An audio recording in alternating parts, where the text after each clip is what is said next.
Let me replace your husband. The stranger's words cut through the noise of my shattered life. 24 hours ago, I would have laughed. But a few minutes ago, my husband had just publicly humiliated me in front of 300 people. It happened so fast. One moment I was fleeing from the ballroom after my husband publicly announced our open marriage, a decision he made without asking me, and the next, I collided with a wall of expensive suit and cold authority. Wine exploded across the stranger's suit like a blood stain. "Oh my God, I'm so sorry," I muttered. But when I looked up, I forgot how to breathe. He was beautiful in a lethal way, sharp jaw, calculating eyes, a scar that should have been a flaw but wasn't. Behind me, my husband's voice cracked with something I'd never heard before. "Fear. Junte. She's married. You need to leave." The stranger's eyes shifted from the wine to me, and I saw it: recognition, calculation, opportunity. Like he'd been waiting for this exact moment. "Let me replace your husband," he said. Not a question. An offer. A lifeline. A trap. I should have run. Instead, I said yes to the man who would destroy everything I knew. Hello lovelies. We finally made it to 1,000 subscribers. Thank you for your support, and if you are new here, hit that subscribe button to be part of this family cause. Over here, we don't do cliché. If you're ready for forbidden romance, revenge, and a mafia boss who plays for keeps, like and leave a comment. This story is about to get dangerous, passionate, and absolutely unhinged. Now let's go back to how it all started. The Riverside Grand Ballroom. New York's elite gathered for the annual Seoul American Business Foundation Charity Gala. Crystal chandeliers, champagne towers, $1,000 plates. Zola stood beside her husband, Hyuntae, her smile practiced and perfect. She wore an emerald gown that had taken 3 weeks to custom design. Hyuntae insisted she looked the part of a proper wife. For 5 years, she had played this role. The gracious wife. The bridge between his traditional Korean business partners and the American market. The woman who laughed at the right jokes, stayed silent during business talk, and never, ever caused a scene. "You're slouching," Hyuntae whispered through his smile, his hand squeezing her waist hard enough to bruise. "Mrs. Kim is watching." Zola straightened, her own smile never faltering. She had become so good at this. At being small. Hyuntae stepped to the microphone, scheduled for a brief thank you to the donors. Zola stood to the side, hands folded, ready to applaud at the right moments. "Before I speak about our foundation's mission," Hyuntae began, his voice warm and charismatic, "I want to share something personal. A modern evolution of marriage." Zola's stomach dropped. They hadn't discussed him saying anything personal. "My beautiful wife Zola and I have decided to open our marriage." He gestured to her, and 300 faces turned her direction. "We believe in transparency, in progressive values. Zola has agreed that we'll seek to build our family through alternative means, while maintaining our partnership." The room was silent for a heartbeat. Then the whispers started. Zola's ears rang. Her face burned. Around her, she could see the looks, pity from the women, speculation from the men. Mrs. Kim, the elderly Korean socialite who had never quite approved of Zola, looked almost satisfied. This was punishment. 3 days ago, she had refused his solution to their childless marriage. He would have a baby with a Korean woman from a good family, a surrogate, he called her, though everyone would know the truth. Zola would remain his legal wife, the public face, while another woman gave him the air he wanted. When she said no, he'd looked at her like she was a malfunctioning appliance. Now, he was making sure everyone knew she was the problem. The inadequate wife. Zola didn't remember deciding to move. One moment she was frozen on display, the next she was walking, fast, toward the exit. Her heels clicked on marble. Behind her, Hyuntae called her name, annoyance in his voice. She didn't stop. The hallway outside the ballroom was blessedly empty. Zola's breath came in short gasps. 5 years. She had given him 5 years. She had made herself smaller and quieter and more acceptable, and he had just A waiter passed with a tray of wine glasses. Zola grabbed one without thinking, drinking it in one long swallow. Then another. She needed air. Needed to think. Needed to. The ballroom doors opened behind her. Hyuntae's voice, "Zola, stop being dramatic. Get back in here. You're embarrassing me." Something in her snapped. She spun around, words forming on her lips, words she'd swallowed for years, and collided directly into someone. The wine glass flew from her hand. Red wine splashed across an expensive white shirt and black suit jacket. "Oh my God," Zola breathed. "I'm so..." She looked up. The man was tall, Korean, probably mid-30s. Handsome in a dangerous way, sharp jaw, cold eyes, a small scar that should have made him less attractive but somehow didn't. He looked at the wine spreading across his suit with no expression at all. "I'm so sorry," Zola stammered. "I'll pay for the cleaning, Juntae." Hyuntae's voice had gone cold. He'd stopped several feet away, his entire posture changed. Tense. Almost, afraid. The stranger, Juntae, shifted his gaze from Zola to her husband. Something flickered in his eyes. Something sharp. "Hyuntae." His voice was deep, quiet, with a slight accent that said English wasn't his first language. "Interesting speech. This doesn't concern you," Hyuntae said. "Zola, come here. Now." For 5 years, that tone had made Zola obey. Tonight, she didn't move. Juntae noticed. His eyes returned to her, and for the first time, something like interest crossed his face. "The wine concerns me," he said. "This suit is Brioni. Custom. I'll replace it," Zola said quickly. "Please, just tell me. Have dinner with me." Zola blinked. "What? Tomorrow night. Dinner." He pulled a card from his inner pocket, somehow dry despite the wine, and held it out. "As apology for the suit." "She's married," Hyuntae snapped, stepping forward. "And you need to leave.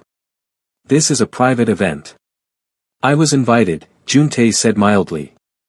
"I donate quite generously to Seoul American business relations." His eyes stayed on Zola. "Dinner. Yes or no?" Zola should have said no. Should have apologized again, gone back to her husband, played her role. But Hyuntae had just announced to 300 people that she wasn't enough. That he was looking for someone else. She took the card. "Yes," she said. "Tomorrow night." Juntae's mouth curved, not quite a smile, but close. "I'll send a car." He looked at Hyuntae once more, and Zola could swear the temperature in the hallway dropped. "Enjoy your evening." He walked away, moving like a man who owned every space he entered. Hyuntae grabbed Zola's arm, yanking her around. "Do you know who that is? Are you insane?" "You just announced our open marriage," Zola said quietly. "Aren't I allowed to explore that freedom?" His face went red. "Not with him. Anyone but him. He cut himself off, jaw working. He's what? Dangerous. Criminal. Hyuntae lowered his voice. He's Han Juntae. He runs half the underground on the East Coast. Ports, smuggling, God knows what else. Stay away from him." Zola looked down at the card in her hand. Simple, expensive cardstock. Just a name and a phone number. "Why does a criminal get invited to your charity gala?" she asked. Hyuntae's silence was answer enough. Zola pulled her arm free. "I'm going home. To my mother's house. Don't follow me." "Zola. You wanted an open marriage, Hyuntae." She looked him in the eyes, saw him clearly for maybe the first time in years. "You just opened it." She walked away, her head high, her heart pounding. Behind her, Hyuntae didn't follow. The next morning, Zola woke in her childhood bedroom in her parents' Brooklyn brownstone. Her mother had asked no questions when she arrived near midnight, just made up the bed and left a mug of warm milk on the nightstand like Zola was 16 again. Now, morning light filtered through familiar curtains, and reality settled over her like a weight. Her phone had 43 messages. 12 from Hyuntae. The rest from friends, acquaintances, business contacts, everyone who'd been at the gala. She ignored all of them and pulled out the card instead. Han Juntae. Just the name and number. No title, no company. Men who were truly powerful didn't need to explain themselves. He's dangerous. Criminal. Hyuntae's warning should have mattered. It didn't. Zola had been safe and appropriate her entire marriage. Where had it gotten her? She dialed before she could overthink it. He answered on the first ring. Ms. Okafor. Not Mrs. Park, the name she'd used for 5 years. Her family name. Her father's name. How did you know it was me? She asked. I know everything I need to know. A pause. Are you calling to cancel? No, Zola said. I'm calling to ask what you want. A low sound that might have been a laugh. Direct. Good. I like that. Mr. Han. Juntae. Juntae, she corrected, his name feeling strange on her tongue. You didn't ask me to dinner because of a wine stain. What do you want? Silence for a moment. Then, the car will pick you up at 7. Wear something that makes you feel powerful, not something your husband would choose. We'll talk then. That's not an answer. 7 o'clock, Ms. Okafor. I'll see you tonight. He hung up. Zola stared at her phone, caught between irritation and something else. Something she hadn't felt in years. Curiosity. Zola spent the day doing what she did best, research. Han Juntae didn't have social media. His name appeared in business filings for a luxury automotive import company, legitimate on the surface. But dig deeper into the industry whispers, the carefully worded news articles, the gaps in public records, and a different picture emerged. Port Authority investigations that went nowhere. Connections to gambling establishments in Atlantic City. Associates with sealed criminal records. A federal task force that had tried to build a RICO case 3 years ago and failed spectacularly. And strangest of all, a reputation for being honorable, within his world. He kept his word. Protected his people. Didn't deal in drugs or human trafficking, lines he reportedly refused to cross. A criminal with a code. At 6 p.m., Zola stood in front of her childhood closet, staring at the clothes she'd left behind when she married Hyuntae. Wear something that makes you feel powerful. She chose a burnt orange wrap dress that complemented her dark skin, the color bold and unapologetic. Her natural hair in a high puff. Gold jewelry her grandmother had brought from Nigeria. When she looked in the mirror, she saw someone she'd almost forgotten. Herself. At exactly 7 p.m., a black Mercedes pulled up outside. The driver was Korean, middle-aged, with the alert posture of ex-military. He opened the door without a word. Zola's mother watched from the window, worry on her face. Mom, I'll be fine, Zola had told her. That's what you said about Hyuntae, her mother had replied quietly. The car drove into Manhattan, past the restaurants Zola expected, into a neighborhood she didn't recognize. They pulled into an underground garage beneath a sleek high-rise. The driver opened her door. Top floor. Private elevator. Code is 0613. Then he drove away, leaving Zola alone in the concrete garage.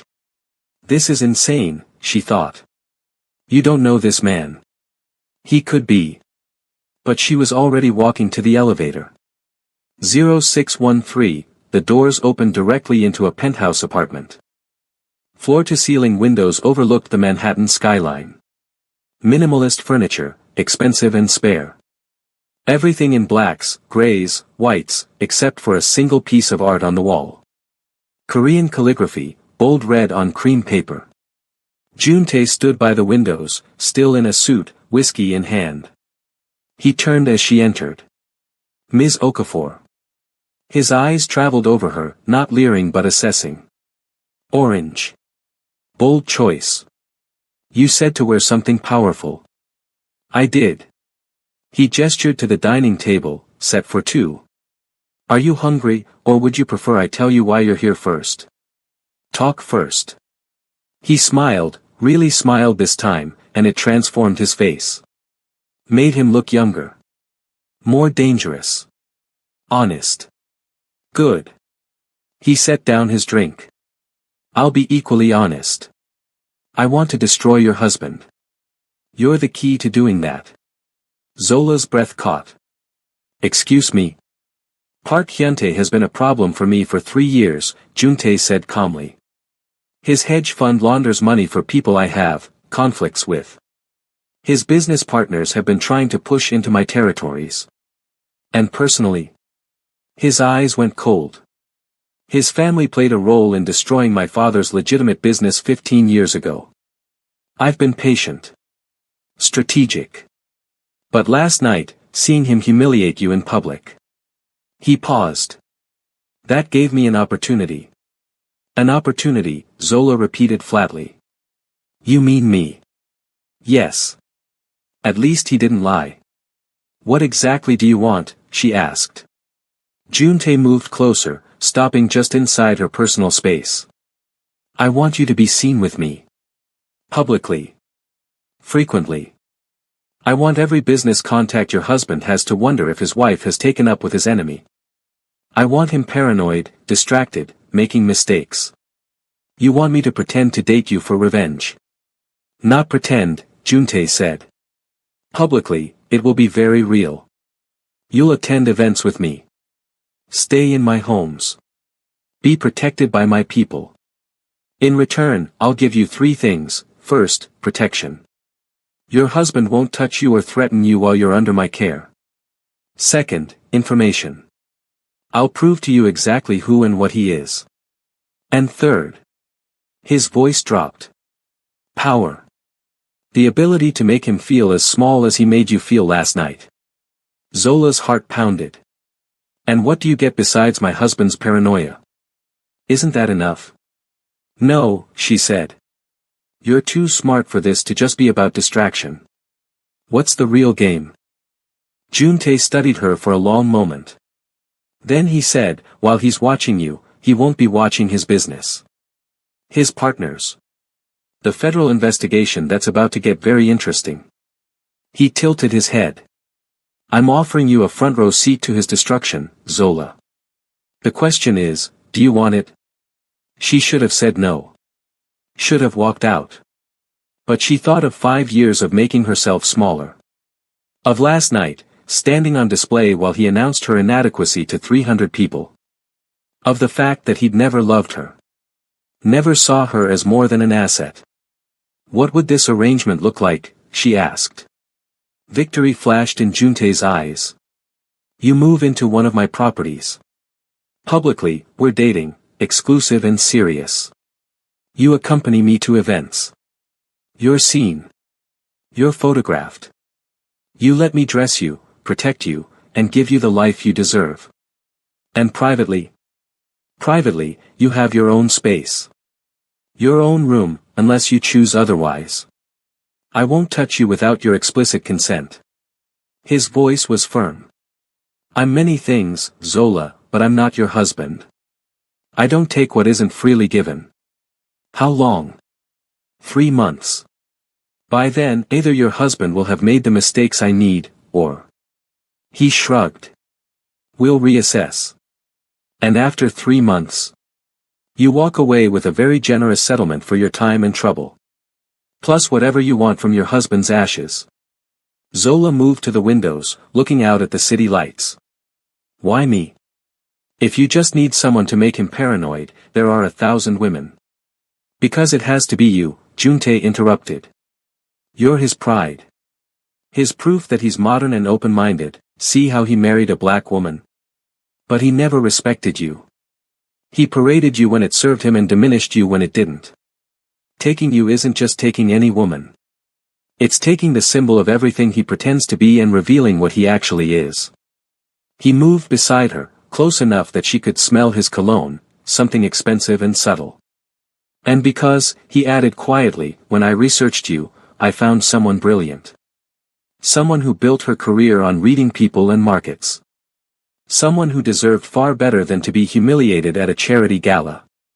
He paused. You're not a prop in this, Zola. You're a partner. I need you sharp and angry and powerful. Not broken. Zola closed her eyes. If I say yes, my reputation will become exactly what you make it. Yes, people will talk. Let them. You'll be the woman who left a cheating husband and found someone who treats her like a queen. His voice hardened. And anyone who has a problem with that will have a problem with me. She should have been frightened by the threat in those words.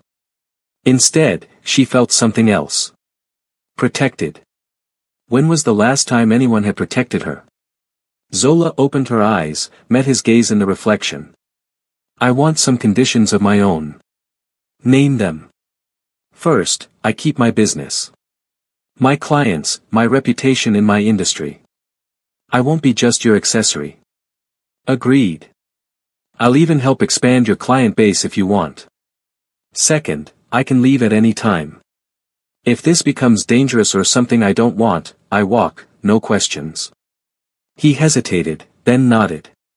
Agreed. Though I promise you'll be safer with me than you've been in years. Third, she turned to face him properly. You're honest with me. About your business, your plans, what I'm walking into. I won't be a pawn who doesn't know the game. Juntae smiled. That might be the most dangerous thing you've asked for. That's my price. He extended his hand. Then we have a deal, Ms. Okafor. Zola looked at his hand. This was it. The moment she chose. Safe, humiliated, small, or dangerous, powerful, free. She took his hand. His grip was warm, firm, controlled. We have a deal, she said. But call me Zola. If we're going to convince people we're together, you should use my first name. Zola, he repeated, and something in the way he said it, careful, almost reverent, made her breath catch. Should we eat? He asked. And then we'll discuss the details of your new life. Your new life.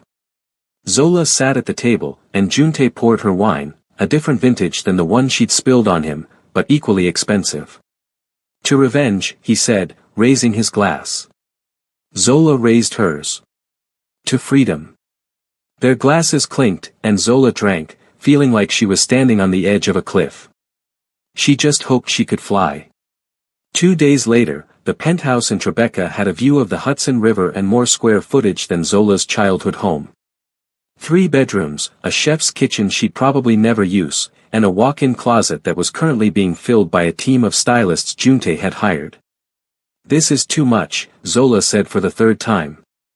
Minseo, Juntae's head of security, a woman in her 40s with sharp eyes and a no-nonsense attitude, simply shrugged. Boss's orders. You're his woman now. You look the part. His woman. The phrase should have bothered Zola more than it did. The stylists left behind a wardrobe worth more than Zola had made in 2 years, designer dresses, casual wear that cost more than formal wear elsewhere, shoes, bags, jewelry. I can't accept all this, Zola said when Juntae arrived that evening. He looked at her like she'd spoken a foreign language. Why not? Because it's transactional. Like you're buying me. Juntae set down his briefcase, loosened his tie. I'm buying you armor, he corrected. In the world we're about to enter together, appearance is power. I'm ensuring you have every weapon you need. He paused. But if it makes you uncomfortable, consider it a loan. Return it all in 3 months if you want. Zola stopped. Put that way, it made a strange kind of sense. Fine. But I'm keeping a list. I'll know exactly what it's worth. He smiled. I'd expect nothing less. He gestured to the door. Are you ready for tonight? Tonight. Their first public appearance. A gallery opening in Chelsea. Art world elite, business executives, old money, and new. Exactly the crowd that would notice and talk. I'm ready, Zola said, hoping it was true. The car ride was quiet. Juntae worked on his phone while Zola watched the city pass by, anxiety building in her chest. Nervous? He asked without looking up. Should I be? No. He put the phone away, giving her his full attention. But you are. Why? Zola hesitated. Because tomorrow, everyone will know. It'll be real. It's already real, Juntae said. Your husband has called you 67 times since the gala. He's had his lawyer send 3 cease and desist letters to my business attorney. He knows you're with me. He leaned closer. Tonight, we just make sure everyone else knows too. And you're sure this will work? That he'll, what, make mistakes? He's already making them, Juntae said. He's angry, which makes him sloppy. Angry men reveal themselves. The car stopped. Outside, Zola could see photographers, the gallery's lit entrance, people in expensive clothes. Her heart hammered. Juntae's hand covered hers. Zola. Look at me. She did. You walk in there on my arm, and you're untouchable, he said quietly. Anyone who's ever dismissed you, every time your husband made you feel less, you erase all of it tonight. You walk in as the woman who chose herself. His grip tightened slightly. Can you do that? Zola thought of the gala. The whispers. 5 years of being decorative and quiet. Yes, she said. Then let's go. The driver opened the door. Juntae exited first, then extended his hand. Zola took it and stepped out into camera flashes. She wore midnight blue tonight, a silk dress that the stylist had sworn was perfect for her skin tone, with a slit that showed leg when she walked. Her hair was slicked back into an elegant low bun. Diamond earrings that Juntae had presented without ceremony. Beside her, Juntae was in all black, his hand firm on the small of her back. Mr. Han. Mr. Han. Who's your date? The photographers shouted questions. Juntae ignored them all, guiding Zola toward the entrance. But just before they entered, he paused, turned, and pulled Zola closer. Not quite an embrace, but intimate. Possessive. The cameras went wild. Smile, he murmured in her ear. Show them you're exactly where you want to be. Zola smiled, not her practiced society smile, but something real. Something edged with freedom. The cameras captured it all. The whispers started immediately. Is that Park Hyuntae's wife? With Han Juntae? Oh my god. Didn't they just announce an open marriage? I heard she left him. Zola kept her head high, her hand in Juntae's arm. He moved through the space like he owned it, nodding to acquaintances, introducing Zola with simple confidence. This is Zola Okafor. Not Park. Her family name again. People stared. Some with curiosity, some with judgment, some with barely concealed excitement at the scandal. Zola. She turned. Jessica Chen, a luxury brand VP she'd worked with years ago, stood with a champagne flute and wide eyes. Jessica, hi. Oh my god, the rumors are true. Jessica's gaze went to Juntae. You're really dating him? Before Zola could answer, Juntae spoke. Is there a reason my girlfriend shouldn't be dating me? Girlfriend. The word sent a strange thrill through Zola. Jessica flushed. No. No, I just meant, Hyuntae was saying you two were working things out. Hyuntae is mistaken, Zola said coolly. We're separated. Officially. As of when? As of the moment he announced our open marriage without my consent, Zola said, and felt Juntae's hand tighten approvingly on her waist. Jessica's eyes went wide. He didn't consent with you first. Oh, Zola. It's fine, Zola said.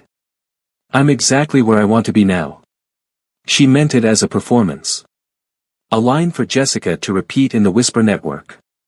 But when she glanced at Juntae, saw the approval in his eyes, she realized part of her meant it. They were admiring a sculpture, something abstract and expensive, when the energy in the room shifted. Juntae felt it first. His posture changed, became predatory. "He's here," he murmured. Zola's stomach dropped. "Who?" "Zola." She turned. Hyuntae strode toward them, fury written across his usually composed face. Behind him, two men who looked like corporate security tried to keep up. "We need to talk," Hyuntae said, ignoring Juntae entirely. "Now." "We have nothing to discuss," Zola said, proud that her voice stayed steady. "You're my wife. Who you publicly humiliated and proposed an open marriage to," Zola interrupted. "I'm taking you up on that openness." Hyuntae's face went red. "Not with him. Anyone but him. This is, Zola, do you have any idea what he is? A better man than you?" Zola suggested. Juntae made a low sound that might have been a laugh. Hyuntae finally looked at him, hatred in his eyes. "This is a game to you. You're using her to get to me. Am I?" Juntae's voice was mild. "Or perhaps your wife is simply done with how you've treated her. She doesn't know what she's doing." "I'm standing right here," Zola snapped. "And I know exactly what I'm doing. I'm choosing myself for the first time in 5 years. By whoring yourself to a criminal." The words hung in the air. The gallery had gone silent. Everyone was watching. Juntae moved before Zola could react. One moment he was beside her, the next he was in Hyuntae's space, his hand wrapped around Hyuntae's throat, not choking, but controlling. "Apologize," Juntae said quietly. "Now." Mr. Han, one of the security guards, reached for him. Juntae didn't even look at the man. "Touch me and you'll lose the hand." The guard froze. "Apologize to Zola," Juntae repeated, his voice deadly calm. "For that insult and for every way you've disrespected her." Hyuntae's face was going purple. "You can't." "I can." Juntae leaned closer. "And if you ever speak to her that way again, what I do to you will make tonight look gentle." He released Hyuntae suddenly. Hyuntae stumbled back, gasping. Zola should have been horrified. Should have been afraid of the violence Juntae had just displayed. Instead, she felt protected. Valued. Seen. Juntae turned to her, his expression softening. "Are you all right?" "I'm fine," she whispered. "Then let's leave. This gallery isn't worth our time." He offered his arm. Zola took it, and they walked toward the exit together. Behind them, Hyuntae shouted, "This isn't over. Zola, you're making a mistake." Juntae paused at the door, looked back. "The only mistake she made was marrying you." Then to the room at large, "If anyone has a problem with Zola being with me, they can discuss it with me personally." No one spoke. They left to camera flashes and stunned silence. Zola's hands were shaking. Adrenaline, fear, exhilaration, she couldn't tell which. "Are you angry?" Juntae asked. "About what?" "I put my hands on him. Made a scene." "That wasn't subtle." Zola looked at him. "He called me a whore. And I should have let you handle it," Juntae said. "You're not helpless. I apologize for implying otherwise." That was not what she expected. "You're apologizing for defending me?" "I'm apologizing for taking your agency," he corrected. "You're my partner in this, not a damsel to rescue." He met her eyes. "It won't happen again unless you ask for my help." Zola's chest felt tight. Hyuntae had never once apologized. For anything. "Thank you," she said quietly. "But for the record?" "Seeing his face when you grabbed him was very satisfying." Juntae smiled. "Good. Because by morning, everyone in New York will know you're mine." Mine. The possessive word should have bothered her. It didn't. The next morning, Zola woke to her phone vibrating off the nightstand. 53 notifications. Instagram, Twitter, text messages from people she hadn't spoken to in years. She grabbed the phone and immediately saw why. Page 6, hedge fund wife trades up for Mafia king. Below it, a photo from last night, Juntae's hand on Hyuntae's throat, Zola in the background, her expression unreadable. Another headline, Park Hyuntae's open marriage backfires.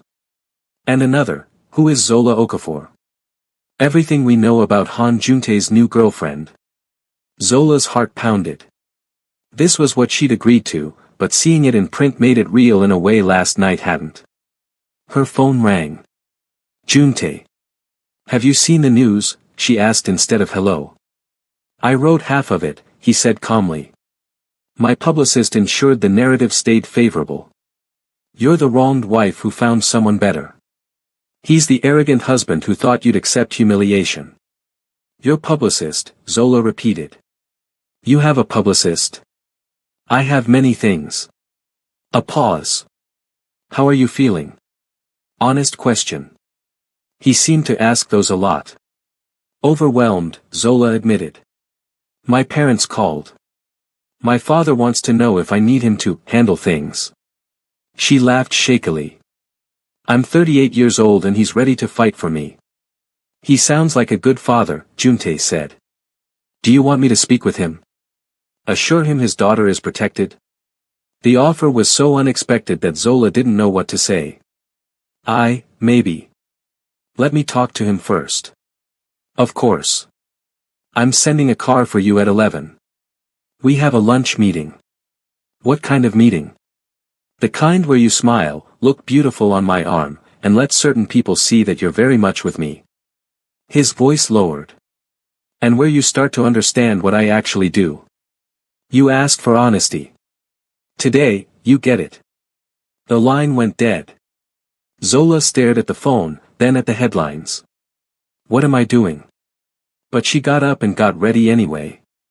The car brought Zola to a restaurant in Koreatown, upscale, exclusive, the kind of place that didn't have prices on the menu.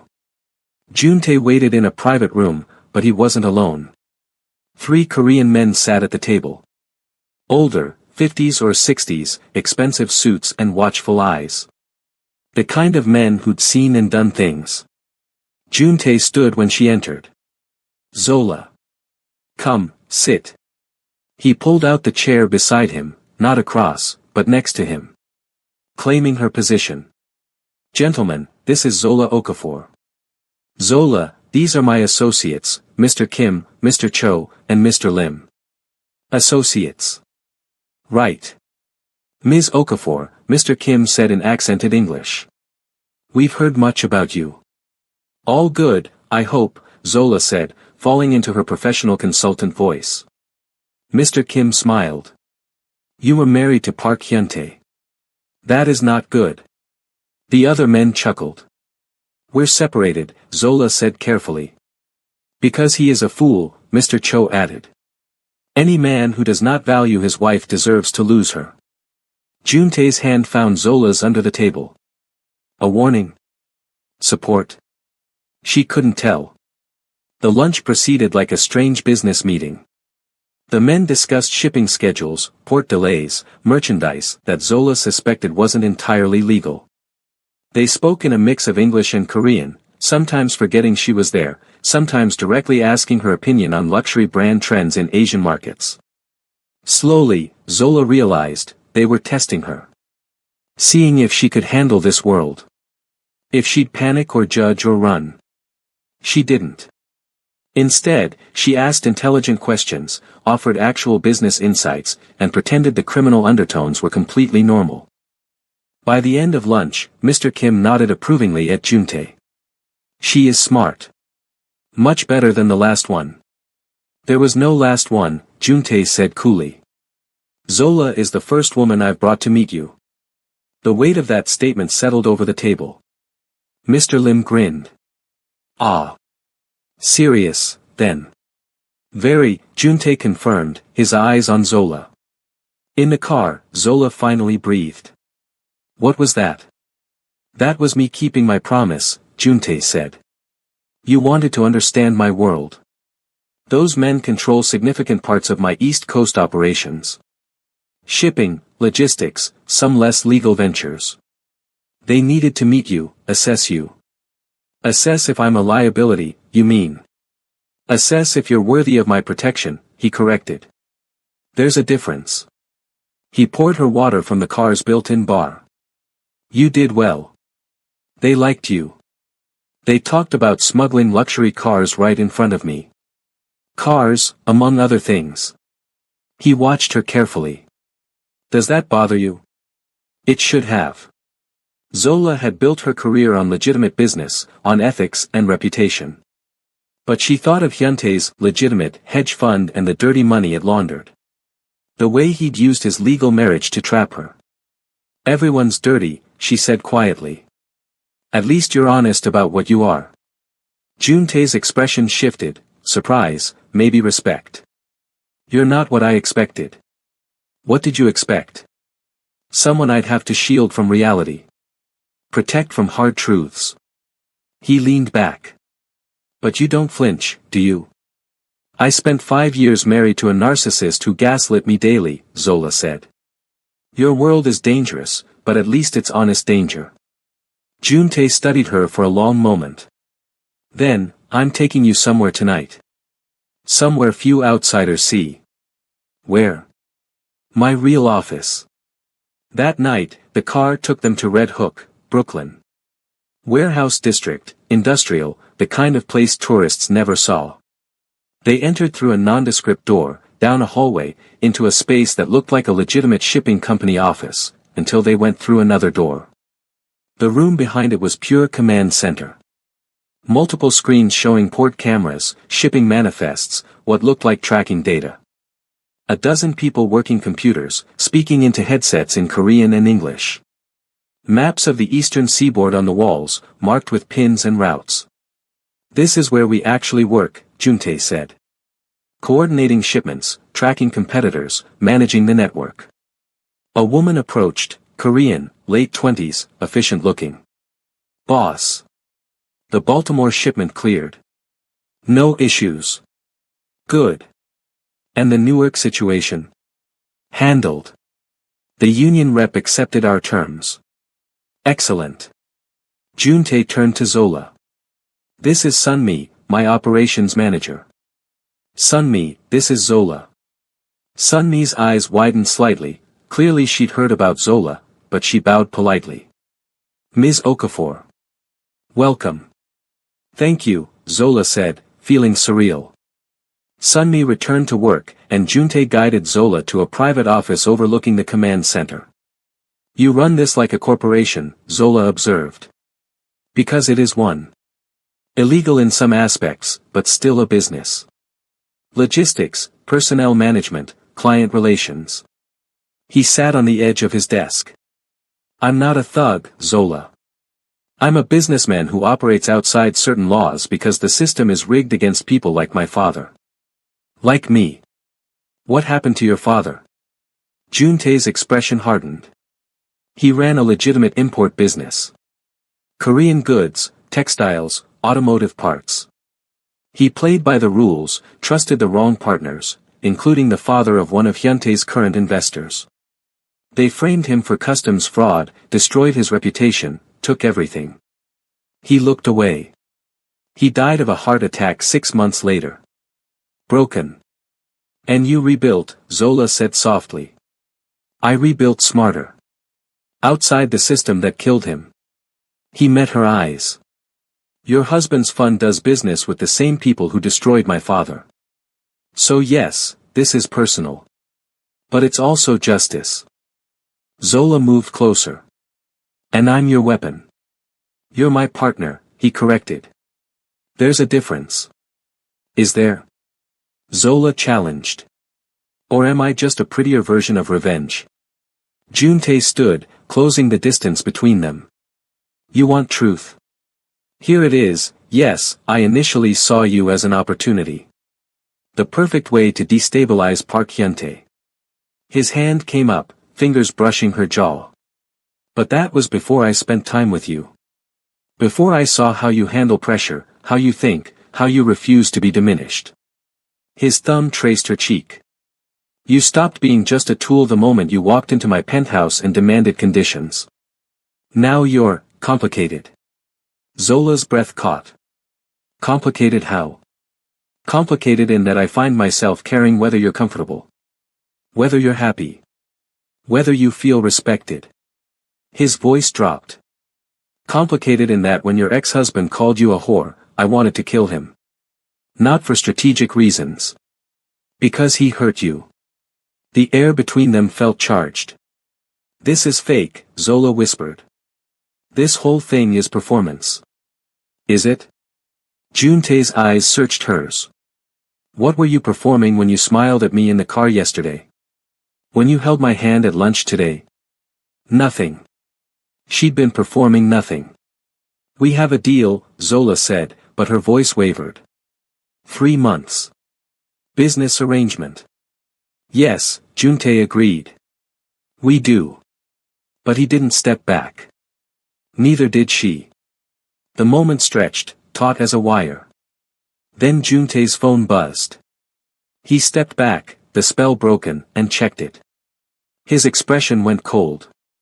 Your husband just filed a restraining order against me. Claims I'm harassing him and coercing you. Zola's anger flared. What? It won't stick. I have lawyers. But he's escalating. Juntae's jaw clenched. He'll come after you next. Try to prove you're unstable, coerced, anything to undermine you. Let him try, Zola said. I'm done being his victim. Juntae smiled, sharp and approving. Good. Because tomorrow, we fight back. Juntae's lawyer was a sharp woman in her 50s named Margaret Chen, who had a corner office in Midtown and a reputation for destroying opponents. The restraining order is nonsense, she told them. But it's a signal. Park Hyuntae is panicking, which means he'll make more moves. Probably financial. He'll try to freeze my accounts, Zola said. Cut off my access to money. Already done, Margaret said, sliding papers across her desk. As of this morning, your joint accounts are frozen pending the separation proceedings.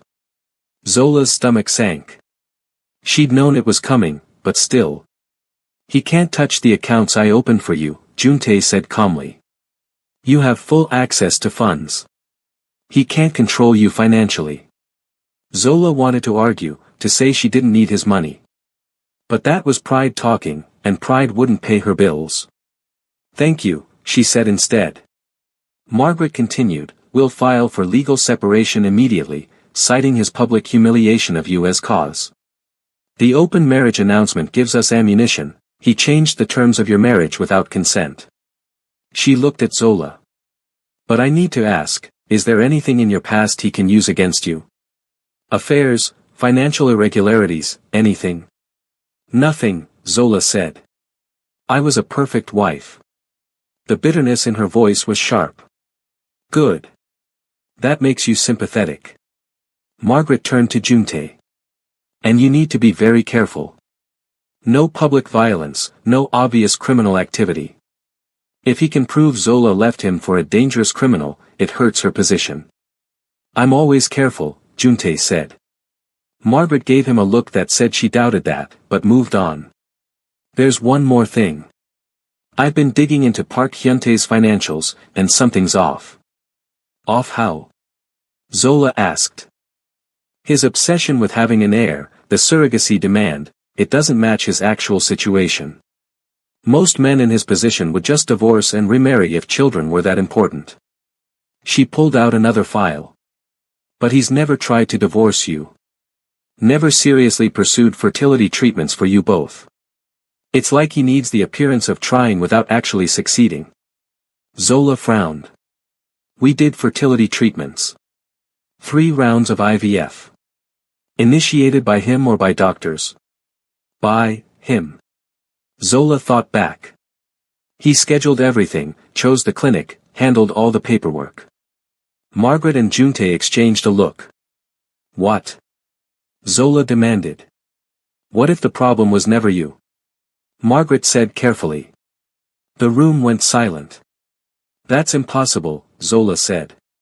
The doctors said my egg quality was low, at my age. What doctors? Juntae interrupted. Ones he chose. Zola's mind raced. You think he faked my infertility? I think, Margaret said, that a man who's this desperate for an heir but won't divorce his supposedly infertile wife might have secrets. And I think we should find out what they are. 2 days later, Zola sat in a different fertility clinic, one Margaret had recommended, one Hyuntae had no connection to. Ms. Okafor, the doctor said, reviewing her test results. I'm not sure why you were told you couldn't conceive. Your ovarian reserve is excellent for your age. Egg quality is good. There's no medical reason you couldn't have a healthy pregnancy. The words didn't make sense. But I was told, 3 years ago, at the other clinic. Do you have those records? My husband kept them. Of course he did. The doctor frowned. I can request them, but based on what I'm seeing today, someone either misdiagnosed you severely or... She hesitated. Or misled you. Zola sat in her car afterward, shaking. 5 years. 5 years of believing she was broken. That her body had failed. That she was the reason they couldn't have children. 5 years of that guilt, that shame, that sense of inadequacy. And it had been a lie. Her phone rang. Juntae. What did the doctor say? He asked. I'm not infertile. Her voice cracked. I never was. He lied to me. For years, he lied. Silence. Then, where are you? In the parking lot. Stay there. I'm coming to you. Juntae arrived in 15 minutes, which meant he'd broken several traffic laws. He slid into the passenger seat of her car and just looked at her. Tell me, he said. So she did. All of it. The IVF failures that never made sense. The doctors who wouldn't quite meet her eyes. Hyuntae's sudden pivot to surrogacy. The way he'd always controlled the narrative about her fertility. He let me believe I was broken, Zola whispered. He let me apologize to his parents for not giving them grandchildren. He let me feel like I was failing as a woman. Because he couldn't admit the truth, Juntae said quietly. Zola looked at him. You already knew. Didn't you? I suspected. Margaret found medical records from when he was 22, a botched procedure to correct a testicular issue. The doctor's notes suggested potential infertility as a complication. He met her eyes. His family buried it. Paid off the doctor, sealed the records.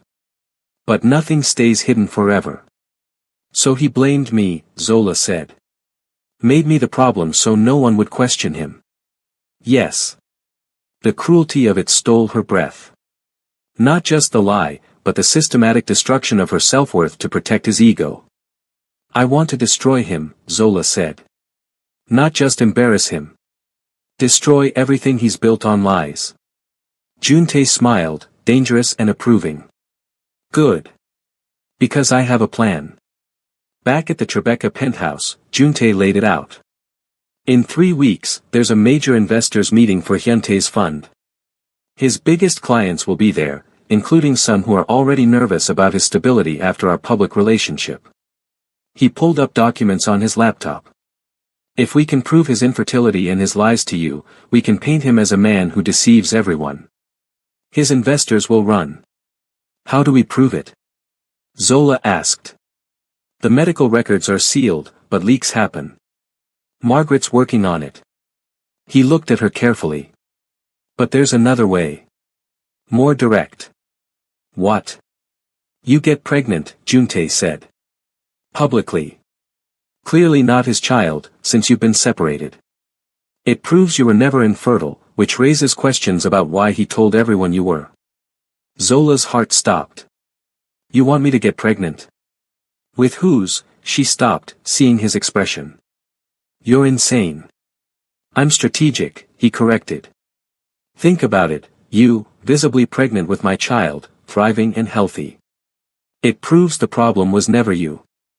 The narrative becomes, Park Hyuntae lied about his wife's infertility to hide his own. His reputation crumbles. That's not a strategy, that's a lifetime commitment, Zola said. You're talking about a child. A human being. I'm talking about family, Juntae said quietly. Something I've wanted and never had time for. Something you wanted and were told you couldn't have. He moved closer. I'm talking about building something real out of this arrangement. We barely know each other. I know you're brilliant, strong, and loyal. I know you don't flinch for my world. I know I respect you more than I've respected anyone. His hand cupped her face. And I know that when I imagined my future yesterday, you were in it. Zola's breath caught. Juntae. I'm not asking you to decide now, he said. I'm asking you to think about it. About what you want your revenge to look like. About what you want your life to look like after. He stepped back, giving her space. The guest room is yours as long as you want it. No pressure. No expectations. He headed for the door, then paused. But Zola? If you decide you want this, want me, want a family, want everything he denied you, I'm here. Fully. Completely. He left her alone with her thoughts. Zola sat on the couch, mind spinning. Pregnant. With Juntae's child. It was insane. Reckless. And she couldn't stop imagining it. Zola had been staying in the guest room, keeping distance between herself and Juntae while she processed everything. But distance was hard when he was respectful, thoughtful, and somehow always present without being suffocating. He brought her coffee every morning, exactly how she liked it, which meant he'd been paying attention. He asked about her work, her clients, and actually listened. He gave her space but made it clear she was welcome in every part of his life. It was terrifying how much she was starting to care. On the third night, Zola found him in his office at home, working late. She knocked on the open door. Can we talk? She asked. Juntae immediately closed his laptop. Of course. Zola sat across from him. I've been thinking about what you said. About getting pregnant, about making this real. His expression gave nothing away. And I think you're right that it would be the ultimate proof that I was never the problem. That he lied. She took a breath. But I need to know, is this really about revenge for you? Or is it about something else? What do you want it to be about? He countered. I want honesty. Juntae stood, moved around the desk to sit beside her. Honest? I've wanted a family since my father died. Someone to build a legacy for, someone to protect and care for. But my life doesn't allow for normal dating, normal relationships. He looked at her. Then you appeared. Smart, strong, beautiful. And yes, initially it was strategic. But now. He took her hand. Now, I wake up thinking about whether you slept well. I plan my day around seeing you smile. I imagine coming home to you, building a life with you, watching you carry our child. His thumb traced her knuckles. So no, it's not just about revenge anymore. It's about wanting you in ways I didn't expect. Zola's heart hammered. You barely know me. I know enough. And I want to know everything else. He squeezed her hand. But if you're not ready, if you don't feel the same, then we continue as planned. 3 months, business arrangement, you walk away. No hard feelings. And if I want more? Zola whispered. Then we build more, Juntae said simply. Together. Zola looked at their joined hands. This man who'd been a stranger 2 weeks ago. Who'd offered her protection, power, revenge, and was now offering her everything. I'm scared, she admitted. Of me? Of feeling too much too fast. Of this being another mistake. Juntae lifted her hand to his lips, kissed her knuckles. I can't promise you won't get hurt. My life is dangerous. But I can promise I will never lie to you, never diminish you, and never make you feel less than you are. His eyes met hers. You are extraordinary, Zola. And you deserve to be treated that way. The words broke something in her. Or maybe fixed something. She leaned forward and kissed him. For a moment, Juntae went still, surprised. Then his hand came up to cradle her face, and he kissed her back. It wasn't gentle. It was hungry, desperate, real. When they broke apart, both breathing hard, Juntae searched her face. Zola. I want this, she said. I want you. I want to build something real and make him regret ever hurting me. I want the family I was denied. I want. He kissed her again, lifting her into his lap. Say it again, he murmured against her lips. I want you, Zola breathed. All of it. Thank God, Juntae said, and carried her out of the office. The next morning, Zola woke in Juntae's bed, sunlight streaming through floor-to-ceiling windows. He was already awake, propped on one elbow, watching her. Creepy, she said, but smiled. Beautiful, he corrected.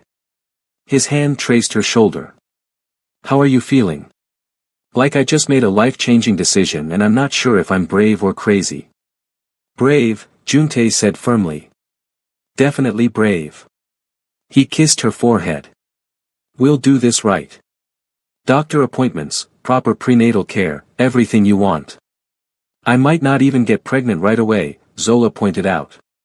It could take months. Then we have months of trying, Juntae said with a smile that made her blush. I'm patient.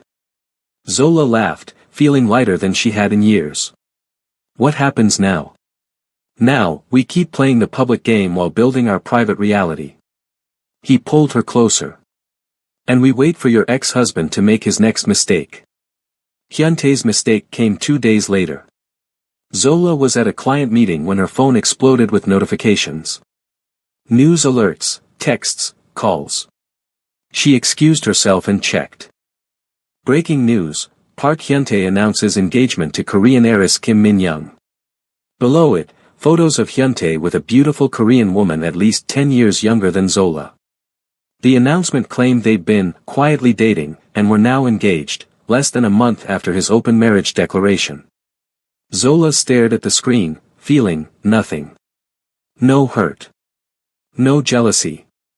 Just satisfaction. She called Juntae. Did you see? She asked. I saw. How are you? Entertained, Zola said honestly. He's so predictable. Gets a younger model to prove he's not the problem. Margaret's already drafting a statement, Juntae said. We'll position you as the dignified ex who's moved on to better things. Make sure they mention I'm thriving, Zola said. That I've never been happier. Are you? Juntae asked quietly. Happy? Zola thought about the last 2 weeks. The freedom, the respect, the way Juntae looked at her like she was precious. Yes, she said. I really am. Good. She could hear his smile. Come home early. I'm making dinner. You cook. I'm Korean. Of course I cook. Zola laughed. I'll be there in an hour. Juntae had set up a private dinner on the penthouse terrace, candles, wine, and food that smelled incredible. This is. Zola stopped, overwhelmed. You didn't have to do this. I wanted to, Juntae said, pulling out her chair. You had a long day. You deserved something good. They ate and talked, about her work, his business, carefully avoiding the news about Hyuntae's engagement. Finally, over dessert, Juntae said, Margaret found something. Zola looked up. About the medical records? About Kim Min-young. He pulled out his phone, showed her a document. She's 24. From a very traditional family. And according to her medical records, which weren't nearly as well hidden as Hyuntae's, she recently had a full fertility workup. So he's trying again, Zola said. With someone younger, hoping it'll work. Except it won't, Juntae said. Because the problem is him. And eventually, she'll figure that out too. Unless he blames her like he blamed me. Possibly. Juntae set down the phone. Or we can accelerate the timeline. How? By leaking his medical records. Proving he's infertile. Destroying his engagement and his reputation before he can hurt another woman. Zola considered. That's cruel. He was cruel to you for 5 years. I know. But. She looked at Juntae. If we're building something real, something good, I don't want it built entirely on destruction. I want some of it to be about creation. About us. Juntae studied her. What are you saying? I'm saying leak the records if you want. Destroy him. But I'm done letting him occupy my energy. She reached across the table, took his hand. I'd rather focus on building our future. Something in Juntae's expression softened. You're too good for me. Probably, Zola agreed. But you're stuck with me now. He raised her hand to his lips. Happily. 6 weeks later, Zola stood in the bathroom, staring at the pregnancy test. 2 pink lines. Pregnant. Her hand shook as she set down the test. 6 weeks. They'd only been truly together for 6 weeks, and now. Zola. Juntae's voice from the bedroom. You okay? She opened the door, wordless, and held out the test. Juntae looked at it. Then at her. Then back at the test. You're pregnant, he said, voice stunned. I'm pregnant, Zola confirmed. For a moment, they just stared at each other. Then Juntae pulled her into his arms, holding her so tightly she could barely breathe. We're having a baby, he said into her hair. We're having a family. Zola clung to him, laughing and crying at the same time. This is insane. We're insane. Completely, Juntae agreed. He pulled back, cupped her face. But I've never been more sure of anything. You, me, this child, it's right. All of it. Zola believed him. They waited until Zola was 12 weeks along, safely past the first trimester. Then they made it official. Juntae posted a single photo on Instagram, something he never did. Zola in a simple white dress, his hand on her small but visible baby bump, both of them looking at the camera. The caption, Building Our Future. Baby Han coming soon. The internet exploded. Within hours, it was everywhere. News sites, gossip blogs, trending on Twitter. Zola Okafor pregnant with Han Juntae's baby. Park Hyuntae's ex-wife expecting after years of infertility.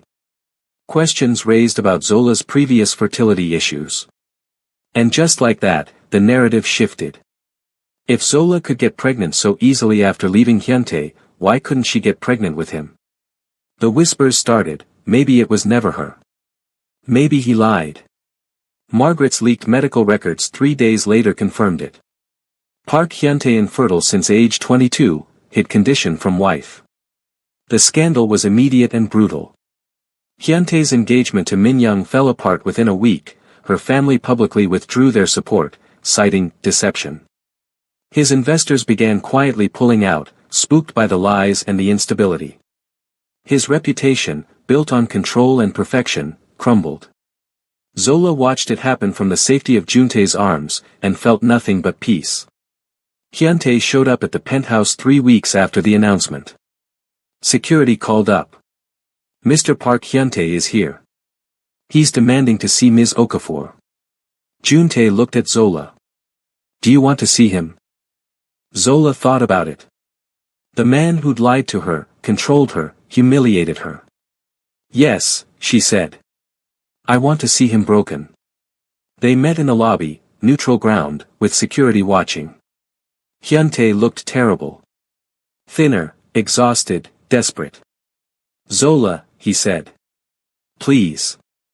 We need to talk. We don't, Zola said calmly. But I'll listen. You have 5 minutes. This is all a mistake. The medical records, they were leaked illegally. But they're true, Zola interrupted. You're infertile. You've been infertile since you were 22.